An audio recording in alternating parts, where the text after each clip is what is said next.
we came down here to Southern California for Christmas on the 12th of December, intended on being home several days ago.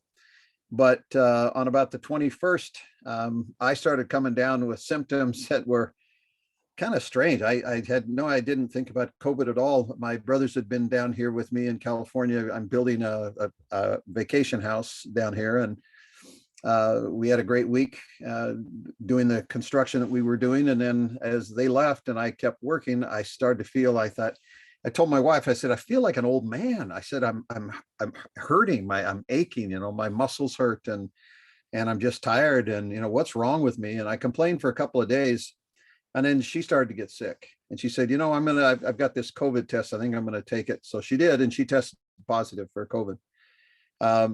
I thought, about that time I was feeling it after 4 days, and I thought, I better test too. So I did, and I was also positive. So I thought, well, if this is all it is, it's not that bad. Well, guys, long story short, it's been 17 days now, and I have not had any head cold. That's the Omicron symptoms, but I have had the worst body ache and fever and chills and weakness and dry mouth, and oh my gosh, just horrible things for about 17 days. 2 nights ago, Wednesday night, Cindy got really bad with her heart racing, and so we went to the emergency room, and guess what? I mean, I'm glad I was in California where it's not, 10 degrees and rainy like in Seattle. But we wound up for over 6 hours until almost midnight on the sidewalk out in front of the emergency room because they refused to let us in. We were triaged in a bunch of tents that were out on the sidewalk. They gave us, some light blankets, and you wrap up in that and sit there and shiver and freeze with a bunch of other people that were hacking up lungs and feeling miserable out there. And my wife went through a series of blood tests out on the sidewalk, a chest X-ray out on the sidewalk. Ultimately, let's see, blood work twice, EKG, chest X-ray. And they finally said, well, we've got to do a CAT scan, and we got to wait for a machine to free up. And when they finally did the CAT scan, they said, okay, Mrs. Litchfield, you have COVID pneumonia. You're in kind of serious shape. We're going to admit you. So after 6.5 hours of sitting around in the cold, we were issued, or she was, they wouldn't let me in the hospital. So they admitted her. And I had been, sitting there with back spasms from the cold and chills and aches. And I mean, it was miserable 6.5 hours. But, I was glad that the medical attention was ultimately there, and she's still there. She'll be there another day or so. And then in about 5 days, maybe we can fly home. So Amelia said, maybe you talk about when things don't go quite right. I'm not complaining. I feel better today than I have. I think I'm finally turning the corner on it. But it's been 17. This is the 17th or 18th day, and the same thing for my wife. So this is going to be the long haul version of COVID for us. But at least she's in good care. The only real significant challenge is O2, the O2 levels. She got up this morning just to go to the bathroom, and her O2 level dropped to 84, which is not good. Came back up to 94 when she got back in bed, but I don't know when they're going to let her go, and what's going to be maybe she'll have to drag around an oxygen bottle for a while. I don't know. Okay, so no, we're not vaxxed. Have no intention. I'm not judging anybody, but there's just no way in the world that that's going to happen, and it certainly doesn't need to now. I was encouraged yesterday to see the NCAA finally acknowledge that they are going to treat survivors of COVID with natural immunity as equal to somebody who's been vaccinated, which only makes sense. I'm just tired of the lies and the scare tactics and all the stuff that goes with it. Grateful we survived, and I feel very happy to have the natural immunities now. But Anyway, that's that. Now,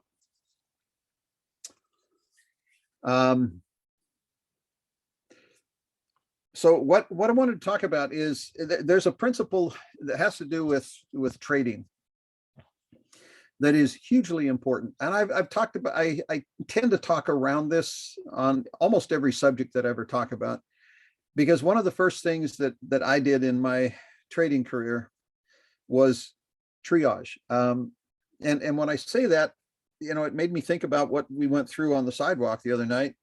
Your triage is where you're handling, kind of emergency situations in the field, doing the best you can with what you got.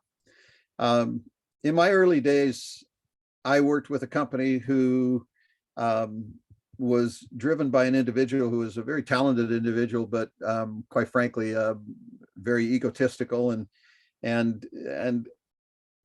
he just, all he really cared about was building what's called a funnel, where you dump a bunch of people in and you shake it down, and maybe out of 20 people, you get 5 that work out. So you throw the 15 away and you fill the funnel with another 20 people, and you're just shaking this down, filtering it down to get your 5 people that will pay you money. And that's the way sometimes things have gone in the past into seminar companies. And his idea was that there was only 10% of people that were going to,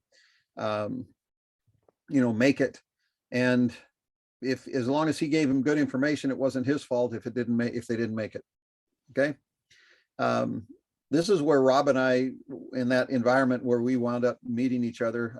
I was an instructor. Rob came in as a student, and he later became an exceptional instructor. But we both had, these same misgivings about the way people were treated.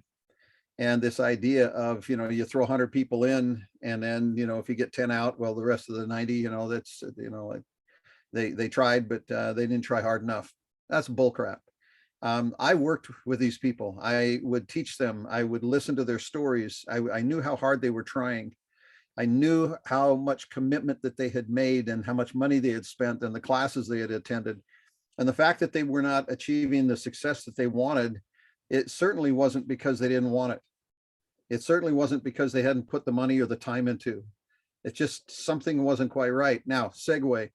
We have a problem with the education model that gets to be one size fits everybody as well, where you just, you push people through a system, and you grade them, and based on the grade, you either toss them out or you pass them on. And it has really nothing to do with the individual. It becomes a very callous, and I think a broken type of a system. Well, I knew these people. I got to love them because I would meet with them for a day or so, and talk with them, and I could see their sincerity, and I could relate to it. And the fact that the boss said, well, you're not, it did say things like, you're not going to get any more money out of these people, which was so callous. That just bothered the heck out of me. He said, they've already spent what they're going to spend. If it didn't work, it didn't work. It's not our fault. So move on to the next ones. I couldn't do that. So I remember coming up with a program, and the idea, and this was before it was ever done. I mean, seriously, nobody had ever done this. When I come up with this idea, I was in Orlando, Florida, and we had a group of about 600 people. And I told my boss, I said, I've got an idea for these. There's a lot of people here that you say, are already, they're done, and I said, I've got a class, I want to pitch it. And in this class, I am going to do some hands-on training where we will do simulated training. We'll actually do trading, but we'll do it in a simulated fashion and make it as real as possible, make real decisions, and make them over and over and over again until we get past whatever problem these folks are having, because they need something to help them make it click. It's not like they don't have the information, but I mean, it's a lot different when there's live bullets flying and you're by yourself than when you were in a class. I said, there's got to be a transition. He said, no. I know. I said, serious. And so I bugged him again. And at lunchtime, he said, all right, walk with me. And he went to his room, and he was getting packed because he was anxious to get out of there. And And he says, all right, when we get back there, you got 15 minutes. He said, you can do whatever you want, call the office, get a date on the calendar, you know, whatever you want to do. You got 15 minutes. That's it. You know, okay.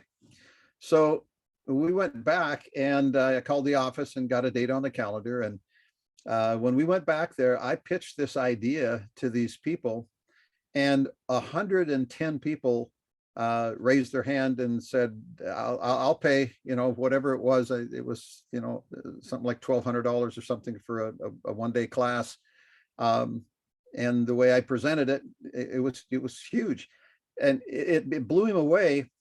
But I was surprised and disappointed that he wasn't impressed. He was disappointed because it wasn't his idea and he didn't think it was going to work. But apparently, you know, a bunch of people thought it was an okay thing, so he had to go along with it. Well, that was the birth of what I originally titled and became the Trader's Forge. And the Trader's Forge concept was just that, a forge, an environment where you could train people to make trading decisions and do them under live fire conditions and do it over and over and over again. Well, the point to this, and there is a big point to this, and that is when you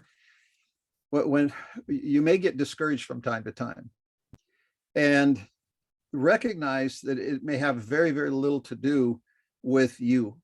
The environment of trading, especially when you're on your own and you are up against your own head, and the things that happen in the market when you're by yourself, it's an extremely difficult and dangerous way to try to do something that counts, you know, that has real money involved. And I'm going to circle back to some things that I've taught you to reinforce it, because I can't reinforce it or emphasize this enough.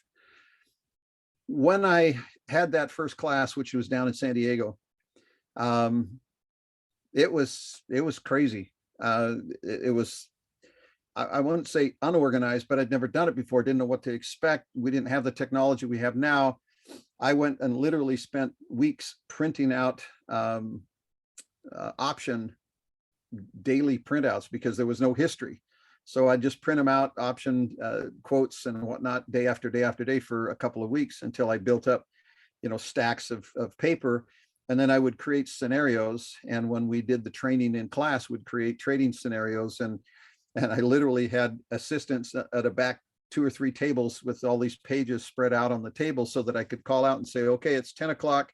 We're going in on this option. What's it going to cost? And so, you know, we'd buy the $35 call, and somebody would look up, okay, it's at this number right here. And then when we would put in a contingency order of saying, well, when the stock gets to here, if it gets to here, we'll get out. And if here's, we'll add to the trade. And we would just block out this information. Well, everybody loved it because it was hands-on, and it could translate it to reality, to real trading. And so we just kind of pieced it together, and then it morphed over several years and became the most popular class in this organization in terms of people who would come back and take it over and over and over again. Now, what was interesting and what I loved was the fact that these are the people that this guy said would never spend any more money. They'd already spent a bunch of money. Well, I said, yeah, that's not the point. I'm not trying to get more money out of them. The point is that they've spent all this money and they're still here. They're still believing. You know, they deserve to have some help here. They've spent a lot of money. They put a lot of effort. They deserve some help until they can figure this out, until they can get them over the hump. And people would do that, and they would come back and say, well, this is working. You know, I'll be happy to pay for it again because it's actually working. And so they would take it over and over and over and over again. And the point being, the second point being then, is that the discouragement that can come with trading has a lot to do with the fact that trading is not and shouldn't be considered a good individual sport. The accountability factor that I talk about is simply because when you are by yourself, you are able to be triggered. You're able to be triggered into doing things that would otherwise not be in your best interest. And you probably wouldn't do it consciously if you were thinking about it in a rational frame of mind. But trading has a habit of pushing you outside of your rational frame of mind. You've heard me talk about, at least most of you, I think, have heard me talk about the triangle, the tripod trading, where you isolate and you identify the 3 different type of personalities that it takes to make a complete trader. I only know 1 or 2 individuals in my entire life that would be close enough to be balanced in those 3 personalities to where they can trade successfully by themselves. Most people will benefit by either trading with somebody else or using someone as a sounding board so that they can isolate those 3 decision-making characteristics. By yourself, you are not going to be good in all 3 of them. And all it takes is 1 out of the 3 to take you down, given enough time. 1 of the 3 in a weak condition will derail you. Okay. So the 3 that I've talked about in the past is the observer. The observer is the person who sits back and watches what's going on. Doesn't say much, doesn't do really anything unless things start to go wrong. And then that observer steps in and basically pulls the plug and says, everybody sit down. We need to talk. Okay. Things aren't working out. Everybody take a chill pill. No harm, no foul. Let's just take a break and talk about this. You've got the mechanic or the hands-on person, the driver, the pilot, whatever analogy works for you, but the person who is the one doing the actual trading. They are doing the execution. They're placing the order. They're placing the contingency. They're pulling the trigger to get out. They're actually executing the plan. And then you've got somebody who designs the plan, who calls out the drill. And honestly, folks, there isn't 4, there's 3. There isn't 2, there's 3. Those 3 personalities have to work together. The one who sees what needs to be done, who designs the plan, the one who then executes the plan, and then the one who is watching this and doesn't say anything unless the wheels start to come off the wagon, and then says, stop, stop, stop, guys, hang on. Guys and gals, take a chill pill. Let's talk about this. What's going on? Something isn't right. What's going on? Talk to me. And the driver is going, well, it's fine. I'm just following the orders right here. And the person executing the trade's going, I don't know. I was fine, but I'm confused, and I guess I'm giving confused orders now. And the driver is getting confused, and the observer goes, okay, everybody, just take a breath. Let's talk about this. Let's break it down. What's going wrong? You identify the problem. Say, you got it figured out now? Yeah. Okay, I feel good. Everybody feel good? Yep, feel good. All right, go ahead, spin it up and let's start again. And that 3 combination, that triangle, that triage is absolutely critical, and it works. And as I pointed out to you, the reason that this is so significant to me is that when I discovered this on a kind of a retreat with a friend of mine in Florida, when we studied this for over a week at a private condo with no telephones overlooking the beach, it was an amazing experience, but we teased all of this out. And I got on the phone and started talking to my friends who were in situations that I thought could relate. And I found out that the airline industry works this way. They have those 3. They operate that way. The military special forces has that 3, that triangle. They operate that way. The fire department, artificial intelligence. Every high risk, high stress occupation I could think of, I called and I said, tell me how you organize this, this, I'm calling it a work triangle, but what does it look like to you guys? They said, well, that's what we do. You got this, this, and this. I said, why do you do it? Well, it's the only way that works. I said, are you aware that military does it? No. Are you aware that artificial intelligence does it the same way? No. Well, why do you guys do it? Well, it's the only way that works. And every different group, air traffic control, everybody I talked to, they all said, well, it's the only way that works. But none of them, not a single one of them said, oh yeah, everybody does it that way. No, they didn't say that. They weren't aware that anybody else did it that way. I was so blown away that this was something that was new, and yet it was universal. So why in the world should trading be any different? Guys, trading, it's ridiculous to have a situation that is high risk, high stress, that operates differently than every other high risk, high stress circumstance that works.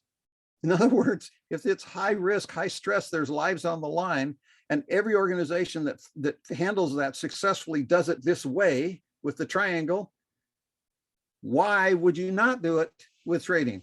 It just doesn't make any sense. And yet it's still not done today, but it's still true. And you need to incorporate whatever concepts or principles of that you can. And it's hard to do by yourself. I've experimented with successfully utilizing small trading groups, pods, trade pods. I've envisioned that blown out to a much bigger scenario. I just have never really done it. I've never expanded it. I guess I didn't really want to put the effort into it. But you could build a whole organization that just spins off of that, because it turns out that one observer can observe about 3 different pods of, or 3 different groups of the mechanic and the designer. Okay, in other words, the one who designs the play and the one who executes it. You could have 2, 4, 6 of those guys and gals observed by one observer. They could manage that. Okay, and so you can spin this out, all kinds of things, but you have to spin it back down to the individual. And how does an individual do it? If they can't get 3 people with the 3 different personalities to work together as a team, how does an individual make it work? Well, the way you do that is you have to identify which one of those skills sets that you are most comparable, most accomplished at. And then you've got to accommodate the other 2.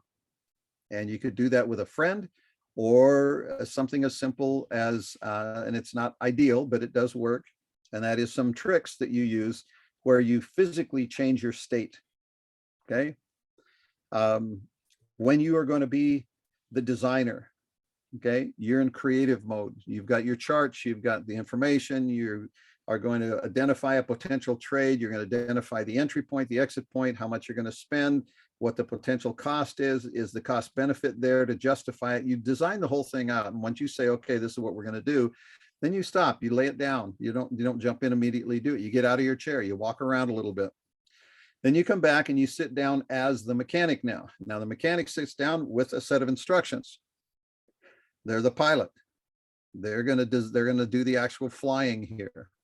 And so they're going to follow this set of instructions. This is a personality that is typically an engineering type of a personality, someone who's a detail-oriented person, someone who is comfortable following instructions and making sure the T's are crossed or the I's are dotted and that everything is exactly right. Well, not everybody is that kind of person. I'm not. I mean, I can do it in short bursts and enjoy it, but I don't do it over long periods of time.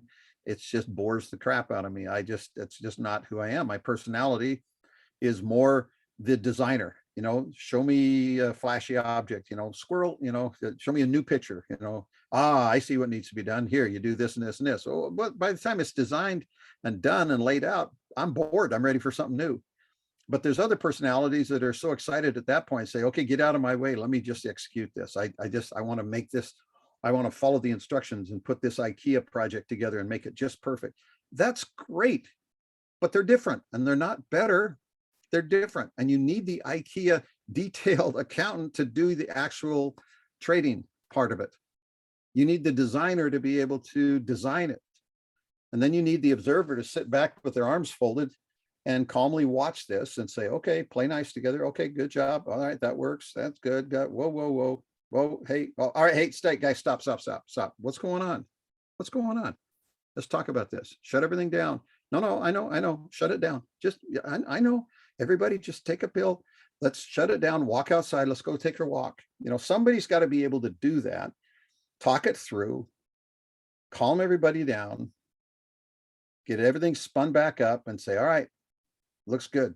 Turn the machine back on. Let's go back to work. Those 3 roles are in every single high-risk, high-stress occupation in the world. At least I cannot find an exemption that doesn't operate that way. Trading should be operated that same way, because it is the same circumstance, high risk, high stress. One person should not be trying to do all of those roles. Now, it seems like you should. You're a smart person. Here's the rules, follow the rules. Hey, it works. Great. Great. And if that actually happened, I wouldn't need to be talking to you. And everybody out there hawking good information on the internet, would be magical. That's all you need is good information and it works for everybody. Well, we all know that isn't true. We know it's not true. But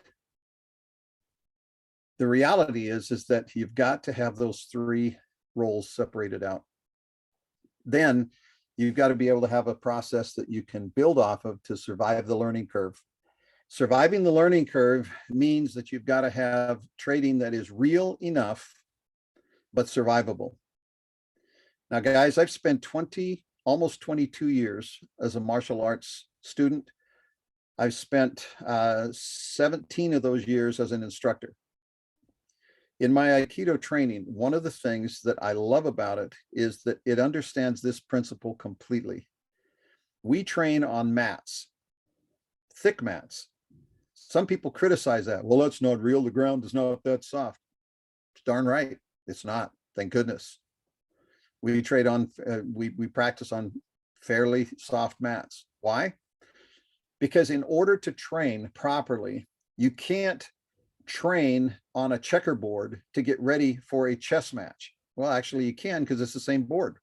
Hey, how about that? But it doesn't work. You can't practice checkers and then walk into a chess match. The board's going to look the same. The game's different. Okay. It's just the reality. The game's different.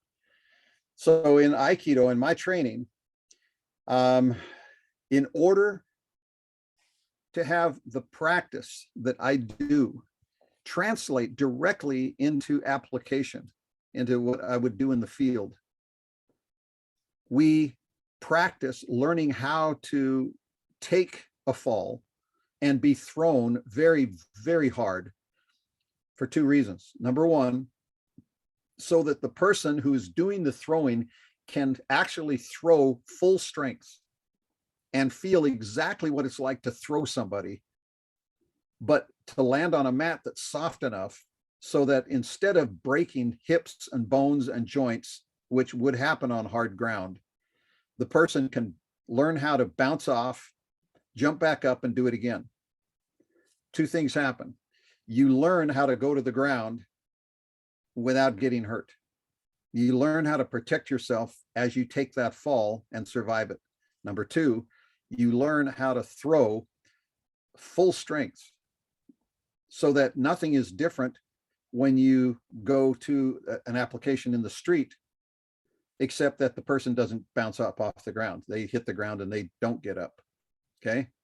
But in that environment, in that training environment, if you make it so that you can practice for real, but have it survivable, then the training does translate and it becomes legitimate and it's very real and it does work. In trading, it's the same thing. You've got to create a situation where you can have the strain and the stress of making real live decisions and not have it be something that breaks your hip or your elbow or breaks your wallet. Okay. It's got to be real enough to create the emotions. So, and then you survive when you make mistakes and you evaluate and then you do it again and then you do it again and you do it again. Okay.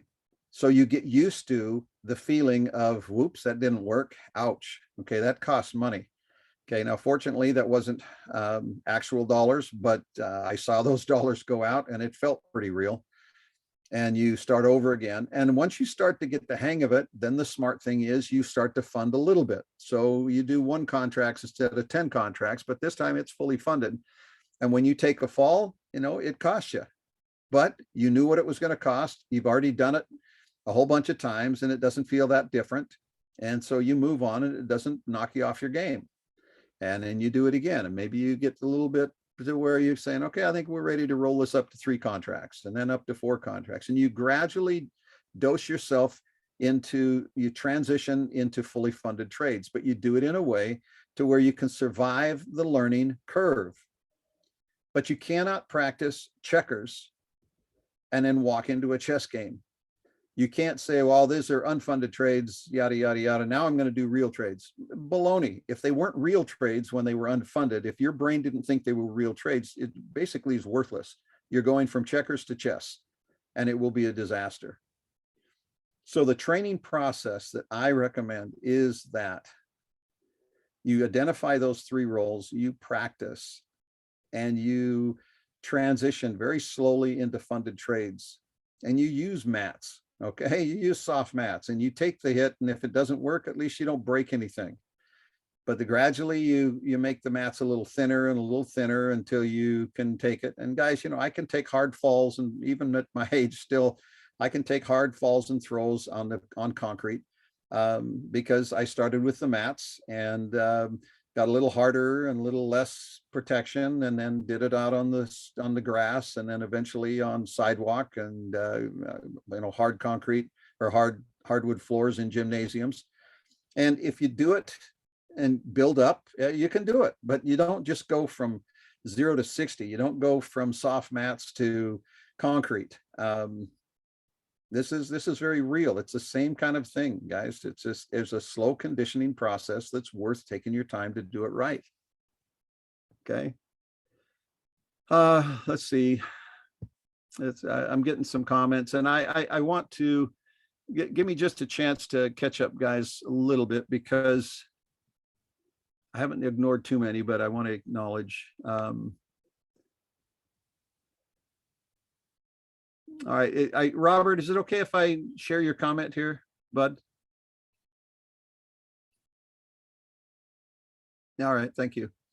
Robert says, I totally see what you're saying. I spent a lot of money in education and tools. My simulated account is up 60,000 in 6 months. The real account is down 11,000 in the same 6 months.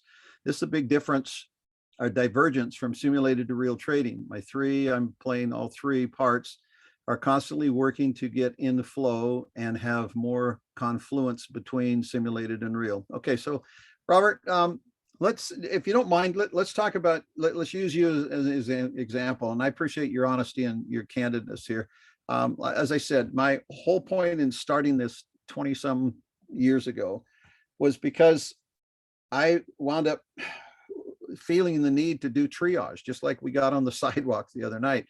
I mean, they were literally like a battlefield doing triage, trying to save people.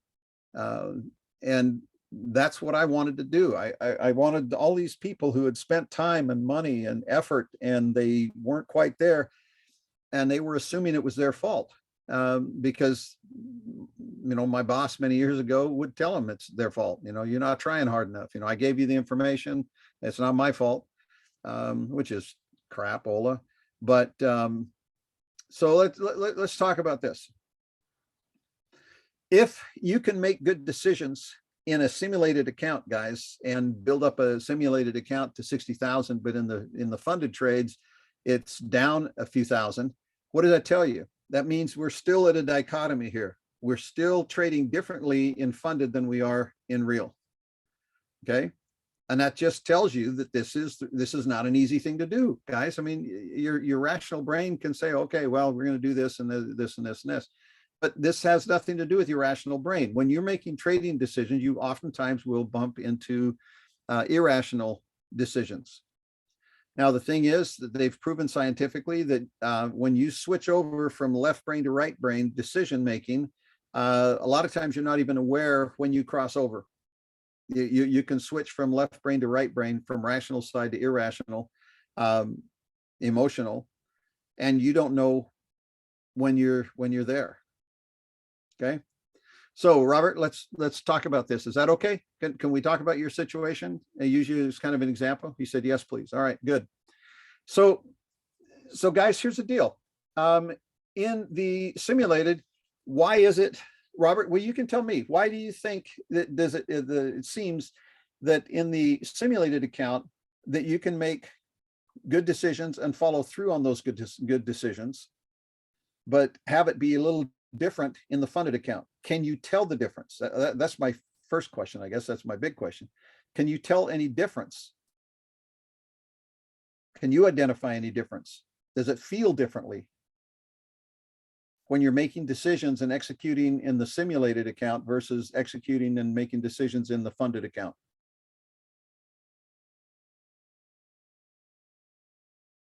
He says, overthinking the trade with the fear of loss present.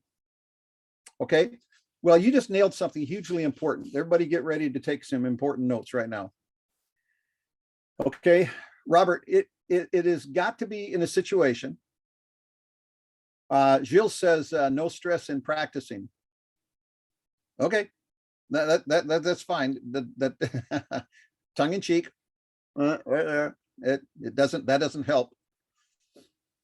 But I'll put that in context and we'll still use that. Okay, so let's go back. Robert, it is not possible for you to lose any money. Everybody, jot this down. This is hugely important. It is not possible for you to lose any money. Okay. Now, that seems like a provocative statement. It is. It's intended to be that way. Guys, if you make a decision that says, if you go into this trade and it goes against you, it could cost you $300. My question, go ahead and type in the answer. If the option is, or if the situation is, if you go into this trade and it goes against you, it could cost you $300. What is the most you can lose? How many dollars can you lose on that trade if it goes against you? Okay. I set the conditions. I said the most that it could cost you is $300. And then I said, how much could you lose? And the answer came back $300, or others said all of it or close to that. And the answer is no. Sorry, guys, that's not the right answer. And this is huge. My gosh, this is huge. How can I emphasize this enough? You cannot lose $300. Robert, you said you would give away $300 to find out. Think about it. You said that you would give away $300 to find out. Now, let me throw that back at you. Let's say that in this trade, Robert, you have the opportunity of making $3,000. If it goes in your favor, you can make $3,000. If it goes against you, your stop is set up and it could cost you $300. Do you have to trade? Answer is no. If you choose to trade, how much are you willing to risk in order to go after that $3,000?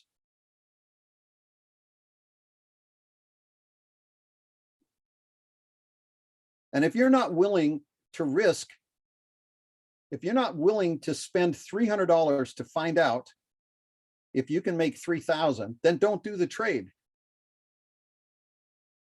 Now, Tripp is saying something very important if you're following this along, guys, because this is something that I taught him a long time ago. We don't use the word lose, L-O-S-E. That 4-letter word has got to be taken out of your lexicon. We use the word cost, and it is because it is so hugely impactful on your subconscious. Guys, listen to me. You know this is true. If you'll listen to me, this will ring true.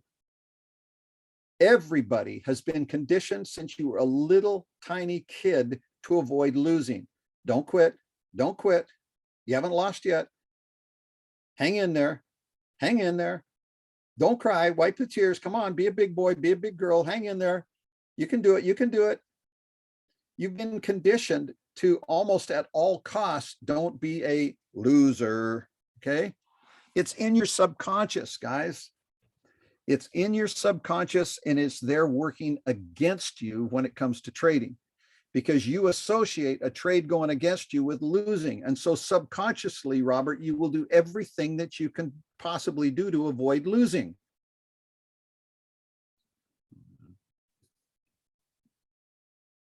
Now, Robert, I don't know where the $1,000 came in that you wrote down there, because I said, if the trade goes against you, it'll cost you $300. If it goes in your favor, you could make up to $3,000. All right, somebody's talking about a 3-to-1 ratio. I don't care about the 3-to-1 ratio right now. That's not the point. The point is I defined a cost. I said the upside on it is 3,000. The cost on the downside is 300 if it goes against you. Are you willing to spend $300 to find out? Okay. Are you willing to spend 300? And if the answer is yes, you can't lose the 300. Guys, that's the point. You can't lose it. You're saying, here's my 300. I'm putting it down on the table. If this works, I could turn that into 3,000. If it doesn't, it'll cost me that 300. Am I sure I'm willing to make that trade? And if you are, then do it. You see how this is different? Will says it's an entry ticket. Of course it's an entry ticket. But guys, if you associate it with losing, you're sabotaging yourself. You really are sabotaging yourself. You're triggering a part of your mind that will fight against it. And when it's time to get out of that trade, it will fight like crazy to avoid losing. But guys, you spend money all the time.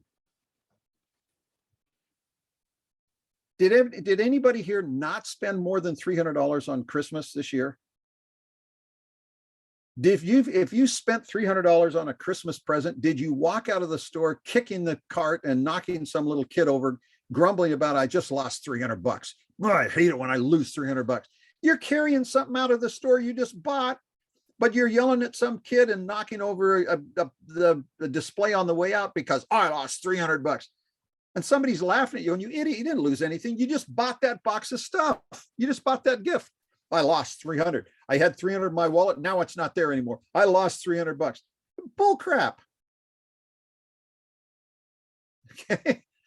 Guys, if you can't unlock that in your head, you really do need to take a break, because all you're going to do is damage yourself. You have got to be able to associate the cost of the trade if it goes against you and limit that. If it goes against me, I'm getting out right here. How much will that cost? It'll cost, $480. Now I got to think about that. Am I willing to spend $480 to make, potential 3,000 on this trade? And if you say, yeah, it's worth it, then you can't lose that 480. You can't lose a penny because you've already given it away. You've already, as a precondition, saying you can have my $480 if this doesn't work. And guys, you can't say that and then turn around and complain and whine because somebody took the $480. Does that make sense? I mean, my gosh, guys, this is so important. And it's and we can say it like 10 times and it doesn't necessarily sink in properly, but at some point the lights come on. And if you talk to Tripp, this is why it's made such a big difference for him, is cost and loss cannot be in the same neighborhood. You have to think in terms of cost benefit. This is business. It's cost benefit analysis. It has nothing to do with loss. You don't lose anything. You identify the costs and you identify the reward and you decide, is this a decision I want to make? Is this a good business decision? If it is, do it. If it's not, don't. Robert, that one thing right there will change the way you trade. It'll change the way you do your simulated versus funded trades. There should be no distinction, no fear of loss, none, when you are doing funded or unfunded trades, because you do them the same way. And then you just start to add a little bit more on the funded side. And if it's too much, you back off. But guys, this is so critical. It's so critical. Cost and loss are not the same. The board for chess and checkers looks the same, but it's not the same. And you can't prepare for a chess match by practicing checkers.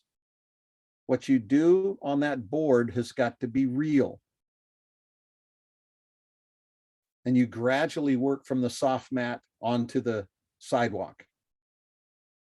guys, it freaked me out. The first time I did a flying flip and landed flat on my back, I landed on my shoulder blades and my feet, my heels, my hips off of the ground, and my arms smacking down on the side. And if you do it a certain way, you can smack that hard surface, whether it's concrete or hardwood floor, and bounce. If you do it wrong, you're going to damage this, you're going to damage your elbow. But once you practice it and do it over and over again on a harder and harder surface, as soon as you do it wrong, it stings and you go, ooh, and you make a slight adjustment. Oh, that was a little better. And then pretty much you can do it harder and harder. And now at that point, you know, it's muscle memory. And it's got to be that kind of conditioning. It's no different. I'm just telling you guys, it's no different. My funded trades right now, I don't even think of them in terms of being funded. Why? Because it's just a process that I've practiced.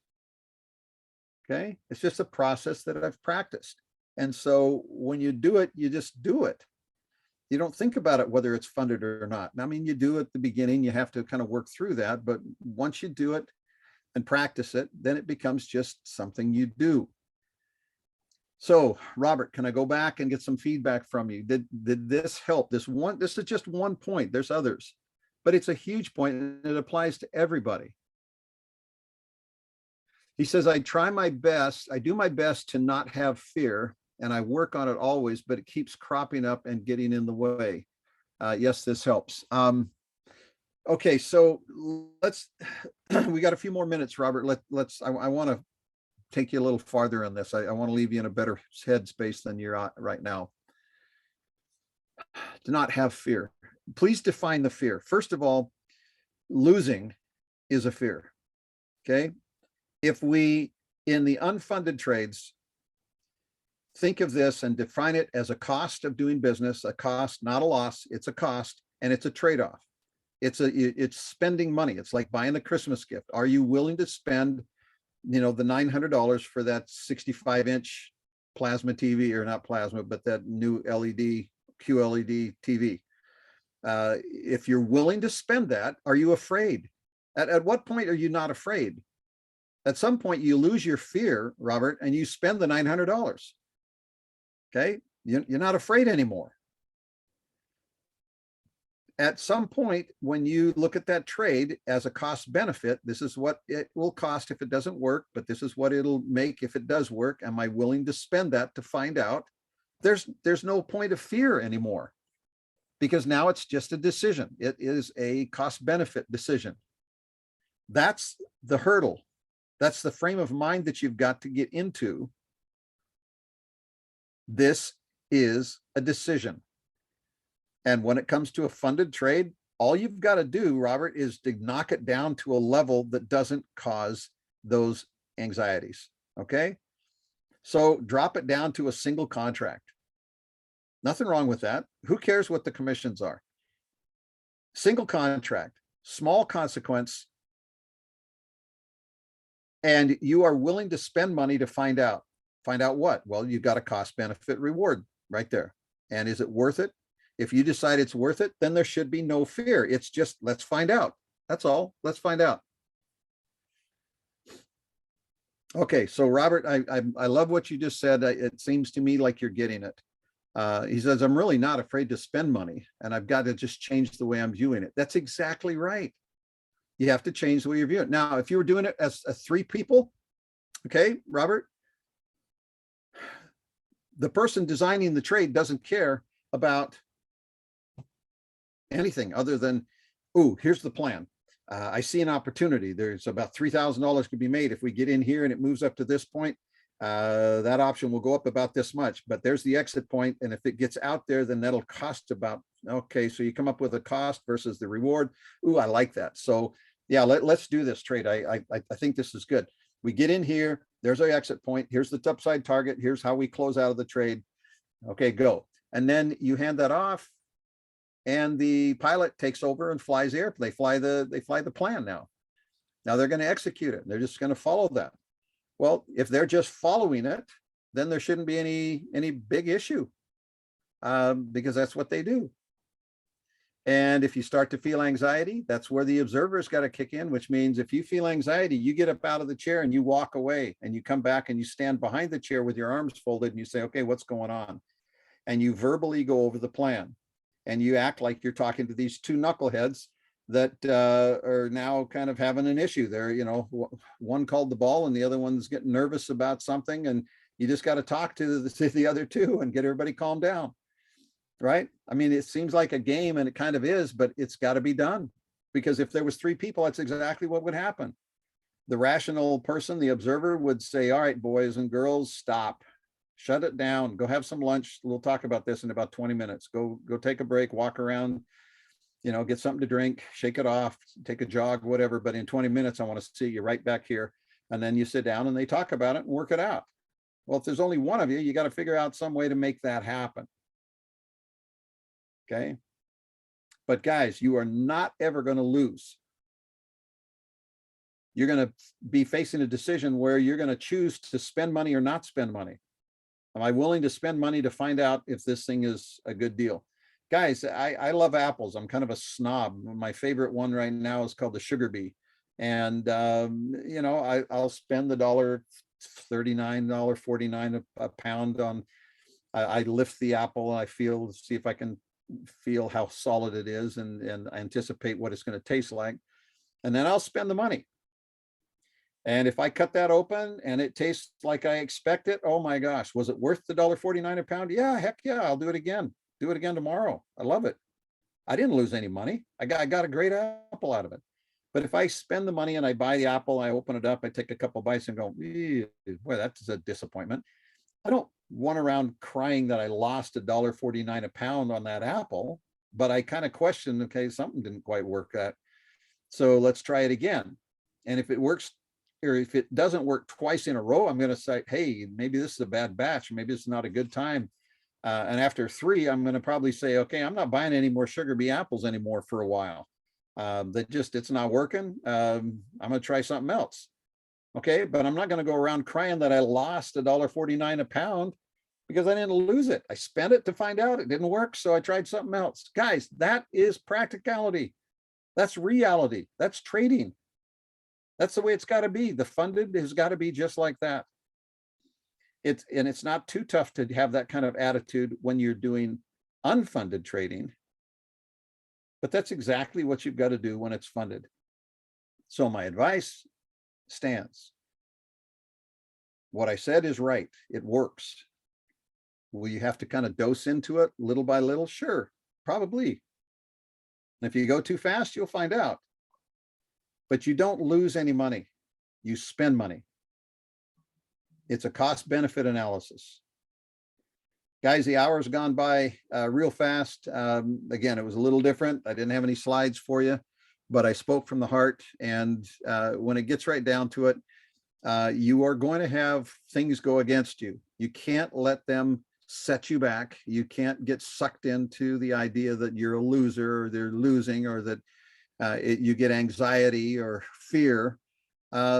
If you're getting that, then you're trading too much money and you haven't transitioned properly yet. Back off, cut the amount of the trade down, get it down to a level that doesn't scare you too bad, and then keep doing it and practice funded and non-funded right next to each other. Do them both and just keep doing them until it gets kind of numb, and gradually work it into the funded trades. And pretty soon you'll be doing flips on the sidewalk and on the hardwood floor, and you'll go, wow, this is not so bad. Because it isn't. If you get used to it, it's not. Guys, God bless. Thank you. Gilles, you're very welcome, my friend. Will, thanks, buddy. I appreciate it. Robert, thank you. Glad that you let us use you as an example, because that was a good thing to talk about. Thanks for being candid with that and open. I will continue to get better. I think I'm really turning the corner. It feels like it today. So I feel like I'm human, and it's been half a day now, and I haven't crashed yet. So this is a good sign. Energy levels seem to be holding up. Now, it doesn't mean that they won't crash sometime today. They probably will, but a little better than yesterday. And each day we'll get there. My wife is the one I'm concerned with. I want my wife home. I want to be able to go back to Seattle. I want her oxygen levels in her lungs to be able to properly oxygenate her blood and get her back. So appreciate the kind thoughts. Charles, my friend, oh my gosh, thank you for the kind wishes. It's so good to see you. I can see you in my head still, I think. I think I could pick you out of a crowd, but it's nice to see you, see your name there, pal. All right, guys, God bless. Amelia, thank you for your support and help. You're a dear. God bless everybody, and we'll see y'all later. Bye.